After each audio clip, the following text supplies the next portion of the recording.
हिंदी साहित्य की उत्कृष्ट कहानियों के चैनल में आपका स्वागत है। आज सुनिए हिंदी साहित्य की वरिष्ठ एवं प्रतिष्ठित लेखिका मैत्रेयी पुष्पा जी की लिखी हुई कहानी भंवर। तो शुरू करें कहानी भंवर। गोबर के गोंदे बनाकर विरमा थप थप पाथे जा रही थी। यंत्रवत हाथ एक ही गति से स्वतः चल रहे थे, मगर आंखें न जाने क्यों निगोड़ी उसी गैल पर अटकी रहती। जानबूझकर नहीं, ऐसे ही अनचाहे। रेत भरे दगड़े की धूल पर न जाने क्यों खोजती उसी को। कभी कभी तो कैसा प्रगट हो उठता, जैसे दगड़े के रेत में शहरी काले चमचमाते जूते चर्र-मर्र करता सामने से चला आ रहा है। विरमा चौंक कर खड़ी हो जाती है, मगर पलक झपकते ही लगदग करता केशव न जाने कहाँ विला जाता है। विरमा बीबी, पात लिया गोबर? पड़ोसन भाभी की महीन आवाज़ ने विरमा की तंद्रा तोड़ दी। वो दांत निपोड़ते हंसती रही, भाभी के प्रश्न के बदले में। वैसे आना होता तो अब तक आ ना लेता। अब तो गांव की चींटी मक्खी तक एक ही सवाल करती हैं, विरमा बीबी जीजा नहीं आए तुम्हें लेने? लोगों से आंख मिलाते न जाने क्यों से डर लगने लगा है। लगता है सामना होते वही चाबुक सा सवाल दाग देंगी भाभी, चाची, बहन, सहेली सभी। क्या बतला दे किसी को? वो तो चुप होकर रह जाती है, और चारा ही क्या है। जानती होती तो फिर क्या नहीं था। एक चिट्ठी पत्री तक तो डाली नहीं निर्मोही ने। हाल तक नहीं पूछा विरमा मरती है कि जीती है। भाई के यहाँ भी कैसी विकट घड़ी चल रही है। चैत के महीने का काटना कोई यूं ही नहीं होता। नया नाज अभी खेतों में ही खड़ा है, कुछ हरा कुछ पका। घर में जुड़ा दबा नाज कब का निपट गया। पेट में कुछ डालकर भूख मिटाने के रोज के लाले। फिर क्या बतला दे किसी को कि केशव आएगा कि नहीं, या आज तलक क्यों नहीं आया। वो तो ये भी नहीं जानती कि उसका खोट क्या था, काहे को मुख फेरे बैठा है। भौजाई रोजी ताने देती है, तुम कौन सी कमती हो विरमा, रूठती लड़ती होगी रोज रोज, तभी ना नंदोई जी ने इस सिवाने में पांव धरा। भूले से भी नाम नहीं लेते तुम्हारा। क्या बता दे भाभी को कि वो तो कभी रूठी लड़ी नहीं। अनसन पार्टी लेना उसे कहाँ आता है। ये सब नखरे तो भौजाई को ही आते हैं, और भैया जोरू का गुलाम बना पुचकारता फिरता है। पिछली बार जब मारपीट हुई थी तब केशव का ही क्रोध था। उसी ने हाथ पांव तोड़कर धर दिए थे विरमा के। कसूर सा कसूर नहीं था, ना जाने किस बात की दुश्मनाई निकाल रहा था, बेबात ही झपट पड़ा। शराब के नशे में धुत था तो कहनावत तो करनी ही थी। अपने आदमी को वो नहीं बरजेगी तो कौन बरजेगा। ऊंच नीच तो समझानी ही पड़ती है। ज़्यादा नशा पत्ता किस काम का, नाश की निशानी है, इसीलिए टोक धरा। उसका कहना क्या हुआ, फट पड़ने का बहाना मिल गया निगौड़े को। जैसे खोज ही रहा था, हाथ खुजा रहे थे क्या मारने पीटने को। फिर तो सोचा न समझा, बेरोक पिल पड़ा। लात मुँह से बरसाता रहा। देखा ही नहीं कि ठौर कुठौर कहाँ चोट लगेगी। वो जमीन पर पड़ी फड़फड़ाती रही, पंख नुची गोरैया सी। बहुत तड़पी थी, रोती कलपती रही, पर बैरी का मन पसीजा ही कहाँ, मार पीट कर बाहर निकल गया। वो दिन भर कोठे में ही पड़ी रही थी, भूखी प्यासी। धूप आंगन से जा चुकी थी, सांझ की बेला हो आई, अंगीठी सुलझाने का टेम हो गया। रोटी तो बनानी ही थी। उसका क्या है, बाहर खा पी लेगा, और उसकी तो भूख प्यास हिरा गई न जाने कहाँ। खाए न खाए अंतर ही क्या पड़ता है। पर ये बुढ़े बुढ़िया क्या भूखे पेट पड़े रहेंगे। भूखी कुलबुलाती आंतें कब तक मसोसेंगे। उठने को हुई तो पिराती देह और कसक उठी। अंदर से कलेजा उमड़ आया, गले तक धुआं सा भर गया। होंठ भींचे रोती रही। केशव तो है ही पथरीले ही का, मगर ये सास ससुर, इन्हें तो उसने भाई बाप से बढ़कर माना था। सवेरे सवेरे नहा धोकर तुलसी के चौरे पर लोटा ढारने से पहले इनके चरणों में शीश टेका था। खाट बिछौना से लेकर पाँव गोड़ दाबने तक टहल करती रही है। वही बड़े बुजुर्ग कोठे में सांस खींचे बैठे रहे, जैसे मिट्टी पाथर के बने हों। निर्जीव मूरत से हुंकार तक न भरा। वो मार झेलती रही, बिलबिलाती रही, अरे कुछ तो कहते बेटे से कि अन्यायी इस पराई जाई को क्यों रूई से धुलने पर जुटा है। दोनों वृद्धों पर घना आक्रोश उभर आया। पति के दुर्व्यवहार की अपेक्षा सास ससुर का विरक्त भाव विरमा के कलेजे में ठुकी अनी सा सालता रहा। रह रह कर मन में मलाल गहराने लगता। क्या फ़ायदा सिर पर माता पिता की छाया रहने का, जो वे अपना बड़प्पन ही न निभा सकें। बेटा करे वही ठीक, स्याह या सफ़ेद। बहू कुछ भी नहीं। बेटी तड़प रही होती तो क्या ऐसे पत्थर की मूरत बने देखते रहते? पेट पकड़ कर न भागती बुढ़िया। धोती के छोर से आंसू सुखा लिए, पर मन में उठा दुख बार बार मुंहदार फोड़े सा फूट उठता, बहने लगता। न्याय अन्याय होता रहे, कोई बोलने वाला नहीं उसकी ओर से। कैसे मानस मनिक हैं, मन में दया माया है ही नहीं क्या? आत्मा भीतर ही भीतर उबाल खाने लगी। खदकती कढ़ाई सा मन में कुछ खौल रहा था। मन में आया कि अंदर के खौलते लावे को सास ससुर के समक्ष जाकर ज्यों का त्यों बहा दे। लो देख लो अपने पूत की करतूत, कोई जगह छोड़ी है देह पर? नील ही नील, इसीलिए ब्याह कर लाए थे हमें। ढोल तासे बजाकर मूंछ ऊंची करके हाड़ गोड़ तुड़वाने ले आए। इसीलिए जन्मा था बेटा, इसी शुभ घड़ी को। तुम दोनों टुकुर टुकुर देखने के हो बस। हाथ पांव निवल करके ढीले छोड़ दिए और बैठ गए खटिया पर, ताकने लगे रोटी भर को, या मेरी बेर पर ही होंठ सी कर बैठ गए। हाथ जगह जगह से कट गए थे। चूड़ियों की किरचों ने मांस में गड़कर लाल धारें बना दी। देखते ही विरमा का साहस चुक गया, गले में रुलाई रुध गई। अन्न पानी त्यागे पड़ी रहती है तो पड़ी रहे, कौन पूछने वाला था? मन मार कर उठी। तभी गांव से गड़रिया आया था। पौर खड़ा रहा देर तक, आवाज़ें देता रहा, अरे विरमा बीबी। खुली किवाड़ खड़काता रहा। वो नहीं उठी। सूजे फूले मुंह से कैसे सामना करती गांव नाते के भाई का? हजार बातें बनती गलियारों में। ससुर ने उझक कर चुपके से देखा, बाहर को निकले और पौर में बिठा दिया उसे। फिर विरमा के पास ही भेज दिया। तब तक वो अंगीठी लगाने बढ़ गई। कोयले करीने से रखकर अंगीठी के दरवाजे से कागज घुसाकर आग जलाने लगी। कागज लाल लपटों का रूप धारण कर चुके थे। चेहरे पर आते सेक से तमतमाहट और बढ़ गई, लाल दहकते अंगारे सी। बीबी विरमा, अरे तू यहाँ है? हम तो हाट पैंट करने आए थे, सो तेरे पास चले आए कि पानी पत्ता पी लेंगे और तेरी कुशल छेम लेते चलें। चुपचाप नीचे मुख किए कागज जलाती रही। कोयलों ने आँच पकड़ी कि नहीं, बेखबर बनी अंगीठी में कागज भरे जा रही थी, लपटों के नज़दीक घिरी हुई। कुशल क्षेम की बात पर मन फिर उमड़ आया। कोशिश करने के बाद भी रुदन नहीं रुक सका। हल्की सी आत्मीयता की परस से आंखें झरझर। तू रो रही है बिरमा पगली? अरे तुझे तकलीफ़ी क्या है? ऐसा हवेली सा मकान, खाने पीने की कमी बेसी नहीं, फिर रोती क्यों है नादान? ग्रामवासी को उसके दुख का कारण नहीं नजर आया। तुम भैया को भेज देना बस, एक बार मुख देख जाएं। अंगीठी को उसी तरह छोड़कर वो जग में पानी भरने चली गई। उसके कहे पर शंकर गड़रिया तो तनिक सा भी विश्वास नहीं कर सका। कैसी हारी हारी बात करती है विरमा, लुंज पुंज सी। छोरी छापरी की जात है ना, थोड़ी सी कहन सुनन पर ही आंसू बहा उठती है, मरने की ठान लेती है। बीबी घबरावे मत और रहन दे ये अंगीठी संगीठी। गुस्सा में आग फुआ का खेल मत करे। देख शहर का रहना सहना कितने आराम है तुझे, लीपना न पोतना। कहीं गांव पूर्वा में पड़ी होती तो रेत धूल फाँक रही होती, गोबर मिट्टी में सनी रहती। शंकर ने विरमा को पूरी तरह धीरज बंधाया। भोर की चिड़िया बोलने तक विरमा झाड़ू बुहारी कर चुकी थी। पानी का नल हौदी में खोल दिया। केशव से बोलचाल तो थी ही नहीं, सो उसे जगाने का प्रश्न ही नहीं था। सास ससुर के सामने चाय के प्याले धर आई। भैया आ गया था, पहली बसी पकड़ी होगी, नहीं तो इतनी जल्दी। बहन के टूटे सूजे अंग देखकर खून उबल पड़ा उसका। दिन भर मुश्किल से काट सका। दूसरे दिन सवेरे सवेरे ही चलने की तैयारी कर दी। विरमा चलने को हुई तो किसी ने रोका टोका नहीं। सास खटोली पर ही बैठी रही। ससुर टहलने बाहर निकल गए। तनावपूर्ण सन्नाटा था, पूरे घर आंगन में पसरा हुआ। चलते समय भाई इतनी जरूर सुना गया था, अपने लक्षण सुधार लो बहनोई जी। हमारी बहन कोई ककड़ी तो रही नहीं है जो काटने पीटने बैठ गए।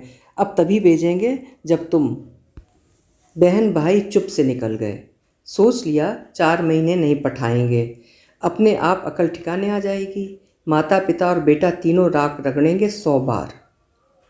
दिन महीने गुजरने लगे। विरमा गिनती रही। महीने खिंचकर द्रौपदी के चीर से होते चले गए, लंबे फिर बरस में बदल गए। प्रतीक्षा अनंत हो गई, असीमित। बरस बीत गया तो भाई भावज के मन में घन की चोट की नाई कुछ जोर जोर से बज उठा। अनहोनी आशंकाएं सिर उठाने लगीं। नुकीली अनीसा दिन रात कलेजे में कुछ चुभता रहा।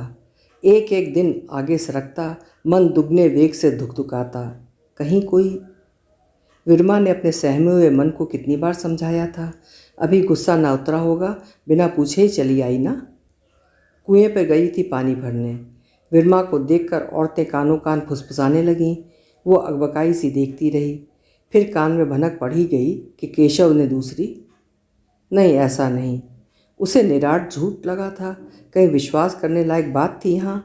झूठ है सब। मन को कोरे भ्रम तले दाबना कैसा सुख कर लगा था। पर गांव में रुए फुए से ये बात जोर की आग पकड़ने लगी। बिरमा, पक्की बात है बहन। भाई इतना बोलकर कातर भाव से उसका मुंह जोने लगा। वो बैठी रही, धरती में गड़ी पत्थर की प्रतिमा सी, स्पंदन विहीन। न कलेजा उमड़ा, न आंखें छलछलाईं। अंदर का गीलापन सूखता चला गया, चेहरा विवर्ण हो उठा। जिंदगानी भर पीहर में ही पड़ी रहेगी विरमा?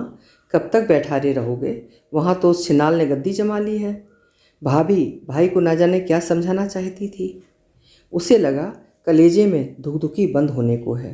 भीतर ही भीतर हिये की जिंदियाँ उड़ी जा रही हैं, जैसे वो कोई जीवित पशु है जिसे खूंटे से खोलकर बियाबान में हाँक दिया हो। रात भर सोचती रही, फिर मानी नहीं थी। भैया चलो तो सही एक बेर। मानिनी बनकर जीना उसके भाग में नहीं बधा, इस बात को अच्छी तरह समझ चुकी थी। सच ही तो था, तिनका भर भी झूठ नहीं। दूसरे के वजूद ने समूचा घर अपनी गिरफ्त में समेट लिया था। द्वार, दीवार, छज्जा, छत, आंगन, पौर। आँख ओझल था तो सब झूठ था। अपनी इच्छा से वो कुछ भी नहीं सोच सकती थी। आते ही लगा बिरथा ही आई इस देहरी पर, उल्टी लौट जाए क्या? मानस मनिक की जात इतनी निर्मोही। ढोर डांगर और पांखी परेबों में भी मोह होता है, वे भी नहीं काट फेंकते नेह को इस तरह। गुस्सा कोप की बात तो अलग है, वो तो मान मनव्वल की इंतजारी में बैठी थी, रूठी हुई। भैया कब का धोती का जोड़ा ले आया था उधार कि केशव न जाने किस बखत आ जाए। साल के 365 दिन वो तो देखती ही रही, गैलाउओं से पूछती रही, कहीं केशव वे ऊंचे मकान वाले, कहकर स्वयं ही लजा उठती। उस दिन का भीत काल तो याद ही नहीं रहा उसे। कपकपाते हाथों से लोहे का ट्रंक बरामदे में रख दिया। इधर उधर को ताका, कोई दिखाई ही नहीं पड़ा। कमरे में सास बैठी थी सामने ही, वहीं जाकर पाँव छुआई। सास देर तक ऐसे देखती रहीं जैसे किसी अपरिचिता ने उनका चरण स्पर्श किया हो। न आशीष न आशीर्वाद। निष्प्रय भाव से बोली, चल बाहर ही आ रही हूँ। कभी ये कमरा उसका था जिसमें सास का डेरा जमा है। सास का सामना करते ही खाट पर बैठा भाई आग बबूला हो उठा। पाँव छूना भूलकर कोर्ट कचहरी की बातें करने लगा। हमें खबर तक नहीं और कुंवर जी दूसरी करके बैठ गए। अरे हम क्या जानते नहीं कि सीधी उंगली से घी नहीं निकलता? मुकदमा वकील सब जानते हैं और धरा लेंगे अपनी बहन का आधा हिस्सा। सास क्या कहती, सब जिम्मेदारी लड़के पर डालकर एक पक्ष हो गई। भाई निरंतर बोलता रहा, जोर जोर से धमकी देता रहा। सास भाई की चिल्लाहट को सहने संभालने में असमर्थ होकर पुकारने लगी, सुमन, अरे बाहर आ जा। सुमन नाम है। मन में शूल सा कुछ गया। अपने नाम के ऊपर किसी और का नाम खुद जाने की मार्मिक पीड़ा। वेदना तैराई आंखों की पुतलियों में। छल छलाहट को पलक झपक झपक कर सुखाती रही। इतने में सुमन बाहर निकल आई। सीधी आकर विरमा के पाँव में झुक गई। अचकचा कर विरमा ने पाँव खींच लिए। यकायक संकोच उभर आया। चादर बिछा दी थी धरती पर। विरमा से उस पर बैठ जाने की कहने लगी। अपने ही घर में पाहुनी बनी बैठी वो अजनबी सी हो उठी। सुमन सामने बैठी थी, शांत चुपचाप। दुर्बल शरीर, पीले पत्ते सा रंग, जैसे खून निचोड़ कर रख दिया हो। अभी 15 दिन पहले ही तो लड़का हुआ है। सास ने तुलनात्मक भाव से वाक्य उसके मन में चुभने फेंक दिया। विरमा के कानों में शंकर गड़रिया के बोल गूंजे तो गूंजते ही चले गए। बीबी कछु दावत जौनार थी वहाँ, हम जे नहीं पूछ पाए ये काहे बात की थी। मोटर जो छूटी जा रही थी ससुरी। सुमन उठकर जा चुकी थी। रसोई में खटर पटर होने लगी। विरमा अपने हाथ पाँव को गौर से देखने लगी। काहे बात की कमी थी जो? छाती में जोर से घुमड़ कर कुछ आया। मुश्किल से साथ पाई। ऐसे में रोना? नहीं, वो रोएगी नहीं। चाय का एक एक प्याला भाई और उसके सामने रख दिया।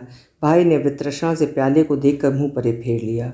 इस घर का तो पानी पीना भी हराम है। सुमन स्थिर रही, फिर कमज़ोर बेदम सी आवाज़ को साध साध कर बोलने लगी, काहे को रार मचा रहे हैं भैया? जो हो गया सो हो गया, गुस्सा थूक दो। हमें कोई ईर्षा ढहा थोड़ी है। अरे जे तो हमारी बड़ी बहन भई।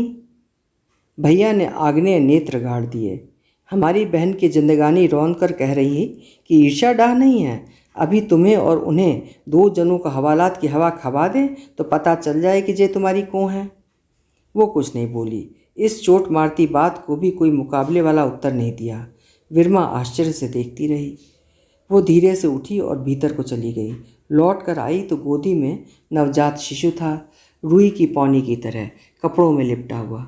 जीजी आज से तुम्हारा, बेटे को विरमा की गोद में डालकर निश्चित भाव से बैठ गई।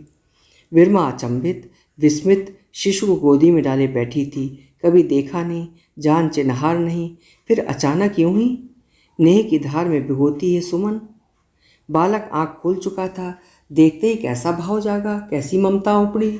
उसे लगा वो हाड़ मांस की नहीं, मोम की बनी हुई है, संपूर्ण तन मन सौहार्द की आंच से पिघल कर बहने लगा। ऐसा ही तो था उसका भी, रुई की पौनी सी झक सफ़ेद लंबे हाथ पांव वाला, केशव की तरह का। उसी का रूप धरकर तो नहीं आ गया ये। उसे तो न जाने कौन सा रोग लगा था, महीने भर का होकर ही चला गया और मिट्टी कोष का पत्थर सरका गया कि दोबारा अकुआ न फूट सका। हर बार लगता कि कुछ दिन चढ़ गए, पर 10-15 दिन बाद ही रक्त की पतली धारा बनकर सब बह जाता। कितनी आस बांधी थी, पर सब अकारत। कहीं इसीलिए तो केशव शराबी कबाबी नहीं हो गया। आस औलाद को आत्मा तड़पती होगी तो औरत की तरह रो तो नहीं सका। नशे को कलेजे से लगा लिया। दुख तो बुलाना ही था। विरमा को 16 आना अपनी ही गलती लगी। भाई को समझा बुझा कर लौटा दिया। भाई गुस्से में था। जाते जाते कह गया, एक दिन पछताएगी विरमा, फिर हमसे ना कहना कुछ। रात गए वो आया था केशव। साकल खटकते ही अभ्यस्त देह तुरंत उठ पड़ी, लेकिन दूसरी बहुत तेजी से उठी। झट से द्वार खोल दिया। वो अंदर आ गया। सुमन उसे हाथ पकड़कर अपने कमरे में खींच ले गई। विरमा अंधेरे में सब कुछ कैसे देख पा रही थी, आंखें मगज पर कैसे आ गईं। वो फिर लेट गई। मन मार निरस्तता समा गई देह पर, प्राणों में। अंतरडाह जोर से उठा। दबाना कितना दुरूह था। बरामदे में बिछी खाट पर अजनबी सी लेटी थी, बुढ़े पुरानों की तरह। बहू का पद क्या हुआ, घर में हर कोने से उखाड़ फेंका। उसने धोती का पल्ला मुंह में ठूंस लिया। आंखें बह रही थीं। कुछ देर बाद ही वो विरमा की बिछावन पर था। सुमन दूर को खड़ी थी, पहरेदार की तरह। एक बार को मन हुआ कि हुमक कर लात मारे और औंधा गिरा दे हरजाई को। एक पल में भुला दिया 5 साल का संग, पंडित के वचन, फेरे, अग्नि साक्षी, सब ढोंग। भौजाई ठीक ही तो कहती है, मरद जात छल परपंच की पिटारी है। यदि केशव से बच्चा ना होता तो क्या वो दूसरा आदमी करके बैठ जाती, मन में तर्क उठा। पति ने शरीर के किसी अंग को स्पर्श नहीं किया, केवल पांव पकड़े। विरमा, ये गलती, माफ़ी देनी होगी। वो खाट से उठकर धरती पर जा बैठी। शराप लगेगा मुझे, नरक में डालेगा, पति होकर पाँव पूछता है। वो गिड़गिड़ाता रहा। विरमा से कोई उत्तर न बन पड़ा। कहने का फ़ायदा भी क्या था, सब तो हो चुका था, क्या बनने बिगड़ने वाला था। पीले बल्ब की मध्यम रोशनी में निगाह नीचे किए बैठी रही। कभी पक्की ईंटों के फर्श को बेवजह खरोंचती, कभी पाँवों के बिछुओं को टटोलती। मन में तो कैसी ठान कर आई थी कि भले ही खून की नदियाँ बह जाएं, दूसरी को घर से बाहर करके रहेगी। इस तरह घर में आकर बैठने वाली वो होती कौन है। 7 भावरें तो उसके साथ पड़ी हैं, वो क्या जाने मंदिर मस्जिद में होने वाले ब्याह को। केशव ने उसे क्या समझा था, पाँव की जूती जो उतार फेंका और नहीं ले आया। वो न्याय मांगेगी, कोर्ट कचहरी तक जाएगी, ईंट से ईंट बजा देगी उस घर की। केशव सोचता है कि चैन से रह लेगा, मौज मस्ती करेगा, सो ना हो सकेगा, सुख की सांस नहीं ले पाएंगे दुश्मन। पर हुआ क्या, सम्मोहन में गिर गई, ममता के हाथों पिक गई। सारा दिन नन्हे के पोतड़े धोने और तेल मालिश में लगी रहती। रात को दूध पानी घुट्टी की फिक्र में जागती रहती। अपने प्रति अन्याय की बात तो भूल बिसर गई। ऐसे ही हंसता था मिटा, इसी की तरह ऊपर का होंठ तिरछा करके। चलो जना किसी ने सही, पाल तो वही रही है। हुए तो देवकी के कोख से थे कृष्ण भगवान, पर पाले तो यशोदा मैया ने। कोई क्या, संसार नहीं भेद कर पाया दोनों में। कन्हैया जी तो फिर भी नंद बाबा के नहीं, वसुदेव के थे। पर ये नन्हा, ये तो उसी के पति का है, उसी के साथ फिरेगा। अनधिकृत क्षेत्र पर कब्जा करने से बौखलाई विरमा के आने पर जिस बवंडर का डर था, केशव और सुमन आसानी से उसके नीचे से निकल गए। वो तो विरोध में एक तरफ भी ना निकाल पाई, उल्टा नन्हे को हिये से लगाए चकर घिन्नी सी सारा दिन काम निपटाती रहती।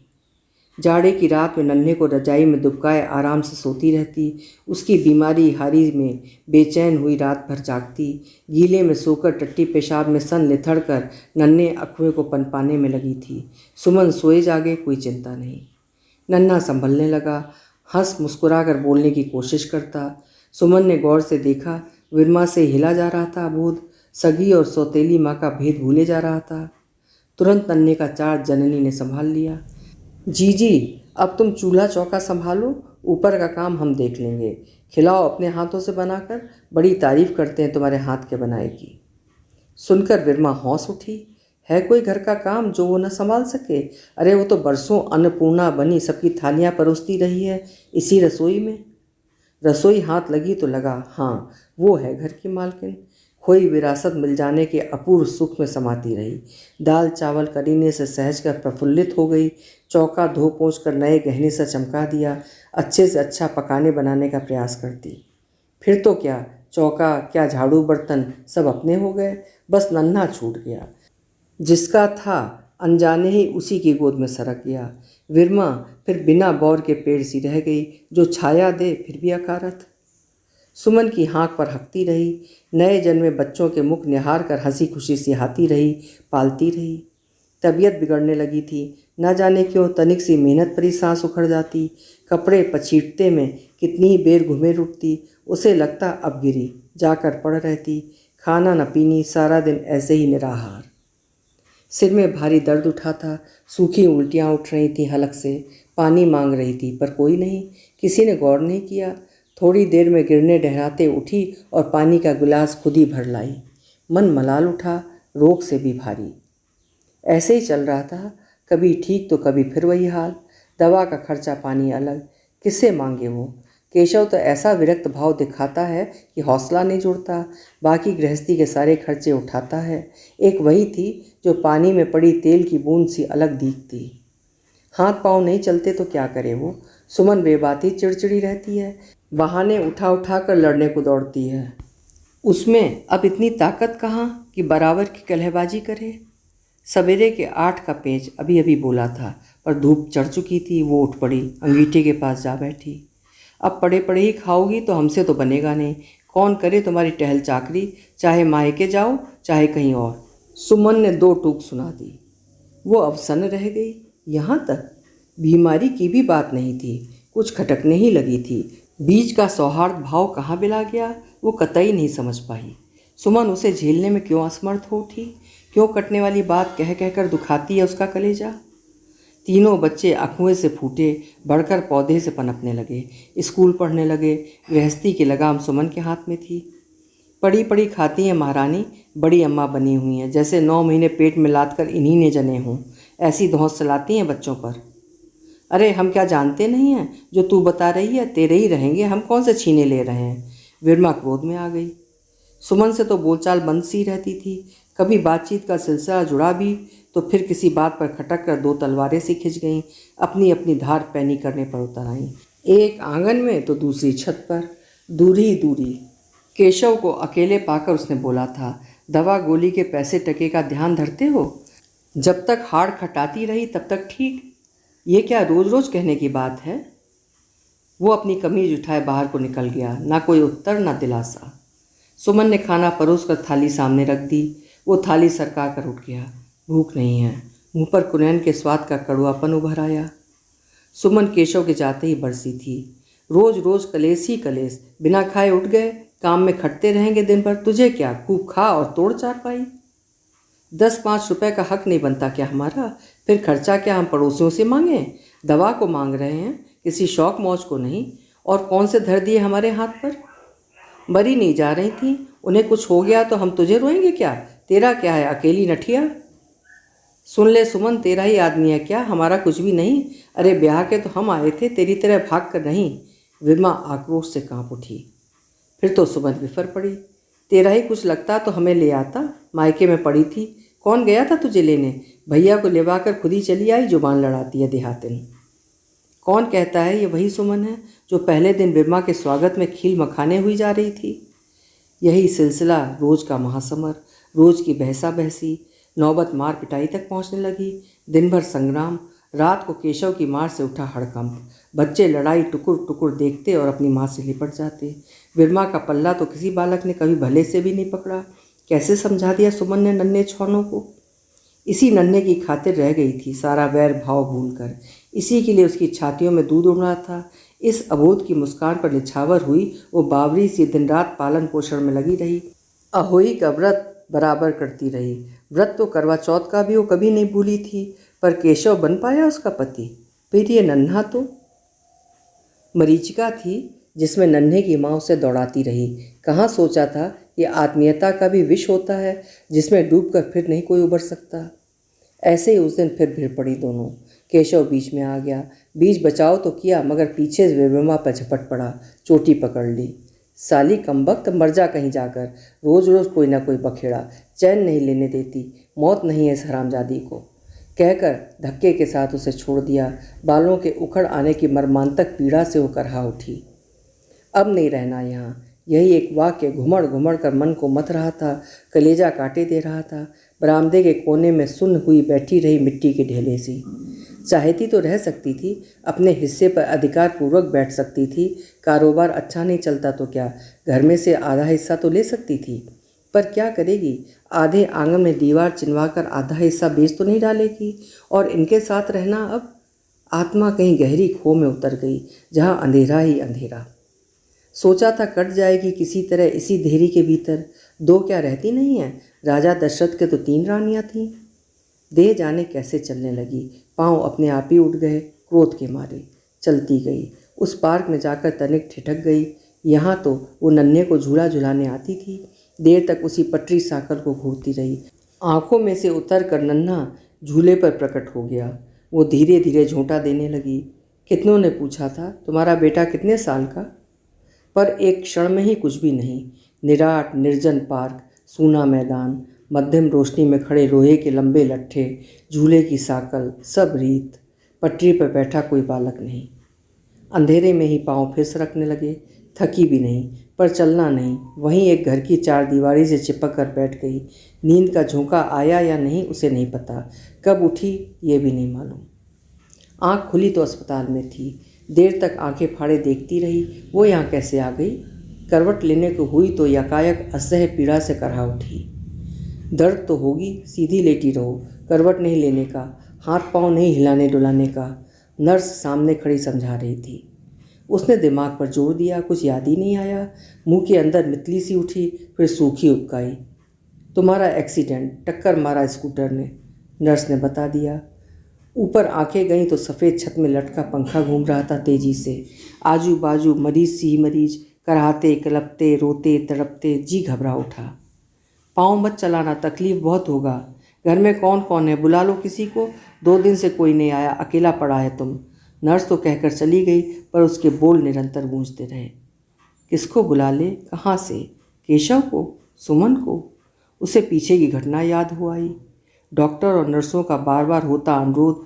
उसने कमज़ोर आवाज़ में धीमे से कहा, गांव से भाई को। गांव में बुलाने कौन जाएगा? नर्स कड़ी आवाज़ में बोली। एक प्रोफेसर आया था, वो कौन है तुम्हारा? वो असमंजस में पड़ी रही। न जाने सिस्टर किसकी बात कर रही है। भाई भी आएगा कि नहीं, उससे लड़कर पति के यहाँ रह गई थी। एक ही एवज में बेगार करते संतुष्ट होती रही, अब इस संकट में फिर भाई। चिट्ठी, वो रिरियाती आवाज़ में बोली। 5वें दिन भाई और पति साथ साथ आए थे।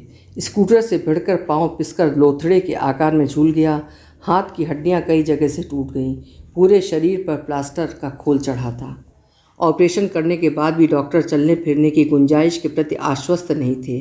पुलिस केस तो हो ही गया था। जिन लोगों ने देखा वे ही चश्मदीद गवाह थे। मनुष्यता के नाते आए और अस्पताल में दाखिल करके अपना कर्तव्य निभा गए। थाने में शिकायत दर्ज कराकर न्याय की गुहार कर गए। स्कूटर वाले सज्जन पति से लपक कर मिले, अलग को ले जाकर बातें की। भाई ने कान लगाए मगर सुन नहीं सका। पति का मुख देखकर विरमा को गुस्सा तो आया, पर हौसला भी कम न बंधा था। सारे परेखे पानी पड़े नमक की तरह न जाने कहाँ मिला गए। न शिकवा न शिकायत, मन के सूखे ठूठों के गिर्द हरी धूप सी जमाई, कोमल नरम। दुख तकलीफ में भागता आया ना, वही मूर्ख थी जो मारे क्रोध के घर द्वार तज कर चल दी। 4 बर्तन हैं तो बजते खटकते ही हैं। अब केशव भी किसकी कहे, 2 पाटों के बीच में पिसता रहा है। दांतों के बीच जीभ की नाई हालत है उसकी। दूसरी जुरू काहे को झेलेगी मार संघार। ब्याहता तो वही ठहरी, रिस गुस्सा उसी पर तो निकलेगा। आज फिर विरमा को अपने ही भीतर खोट दिखा था। स्कूटर वाले ने भाई के हाथ जोड़े, फैसला करने की विनती की। समझौता कर लो यार, पुलिस के चक्कर में रहोगे तो व्यर्थ की भागम भाग होगी। हम खाएंगे और तुम्हें भी। एक मुद्दत रुपया ले लो और धरो जेब में, इलाज तो अस्पताल में ही चल रहा है। भाई ने साफ मनाही कर दी। खर्चा अदालत तय करेगी, हम कौन होते हैं। ज़्यादा बात करनी है तो प्रोफेसर साहब से पूछ लो, वे ही विरमा को भर्ती करके गए थे। पर भाई तो तुम हो, वे कौन होते हैं। वे तो हमसे कहकर गए थे कि किसी कागज़ पर दस्तखत मत करना, ना ही किसी रिश्तेदार को करने देना। स्कूटर वाला सीधा प्रोफेसर के यहाँ गया।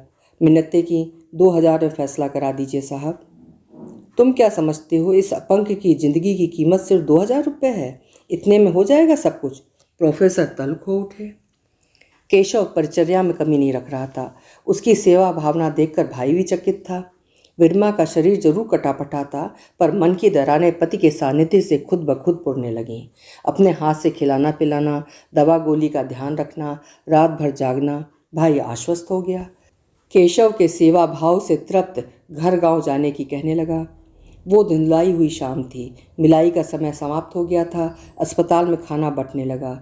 मरीजों के परिचारक हाथ में बर्तन उठाए खाने की ट्रॉली के आगे कतारबद्ध खड़े थे, शांत, चुपचाप, अनुशासित। विरमा उत्सुक नज़रों से बाहर देख रही थी। केशव आता दिखाई दिया, हाथ में टिफ़िन कैरियर था। भाई चला गया? विरमा ने नितांत आपसी भाव से प्रश्न किया। हाँ, छोटा सा उत्तर देकर केशव प्लेट में खाना निकालने लगा। ठीक उसी समय स्कूटर वाला व्यक्ति प्रकट हुआ। केशव को उसने इशारे से बुला लिया। प्लेट में खिचड़ी आधी ही निकल पाई थी। दही वाला डिब्बा खोला नहीं था। चम्मच प्लास्टिक की डोलची में ही पड़ी थी। विरमा चाहती तब भी न उठा पाती। केशव लपक कर स्कूटर वाले के पास पहुंच गया। विरमा आंखें गाड़ कर देखने लगी।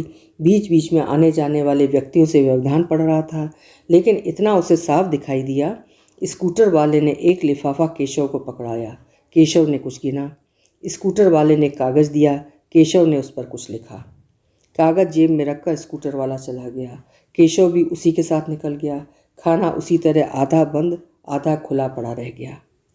अस्पताल के गलियारों में सांझ से सवेरा, सवेरे से सांझ होती रही। प्लास्टर ढकी देह की 2 आंखें प्रतीक्षा में पथरा गईं। मगर अभी आप सुन रहे थे मैत्रेयी पुष्पा जी की लिखी हुई एक बेहद मार्मिक कहानी, भंवर। पति का प्यार और आत्मीयता पाने के लिए विरमा ने कितना धोखा खाया, लेकिन अंत में उसको मिला क्या। कल फिर मिलते हैं किसी अन्य उम्दा कहानी के साथ। आपका समय शुभ हो।